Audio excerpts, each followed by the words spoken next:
5वें नंबर पर आता है ग्रुप डिस्कशन। ये बहुत ही अच्छा मेथड है पढ़ाई करने का। इससे आपको 50% तक समझ में आ जाता है। आप जो आपको अकेले में समझ में नहीं आ रहा है, आप अपने दोस्तों के साथ, फ्रेंड्स के साथ डिस्कशन करके उसको अच्छे से समझ सकते हैं। और 6वें नंबर पर आता है प्रैक्टिस बाय डूइंग। जो आपने पढ़ा है उसको लिखना। सफल व्यक्ति कुछ अलग काम नहीं करते, बल्कि वो हर एक काम को अलग तरीके से करते हैं। Hello everyone, welcome back.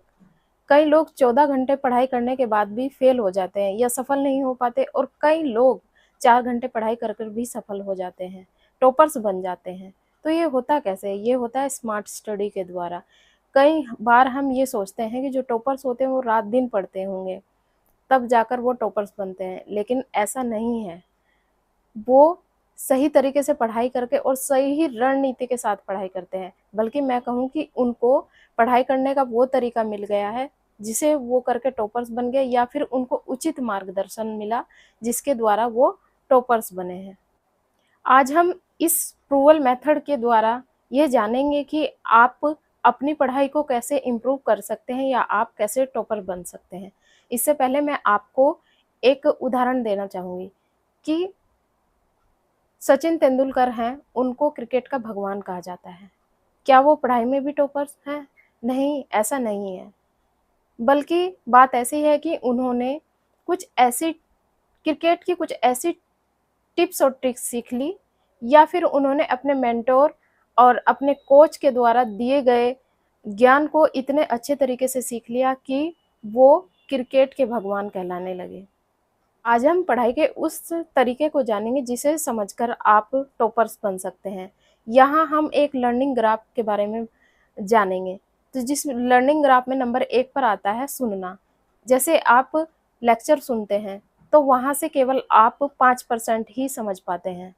और दूसरे नंबर पर है रीडिंग करना।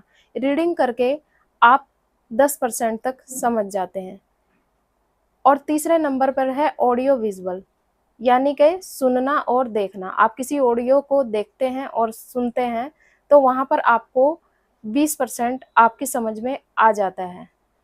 और चौथे नंबर पर है डेमोन्स्ट्रेशन, यानी कि आप किसी चीज़ को, किसी टॉपिक को समझना चाहते हैं तो उसको आप जाकर देखेंगे। जैसे कि आप ताजमहल के बारे में जानना चाहते हैं, जब उसको आप वहाँ जाकर देखेंगे तो आपको सामने से उसके बारे में समझ में आएगा, कैसे था, कैसे बना, किस विधि से बना, किसके द्वारा बनाया गया, क्यों बनाया गया।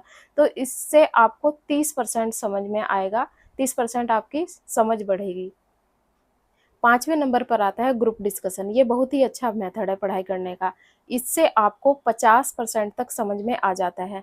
जो आपको अकेले में समझ में नहीं आ रहा है, आप अपने दोस्तों के साथ, फ्रेंड्स के साथ डिस्कशन करके उसको अच्छे से समझ सकते हैं।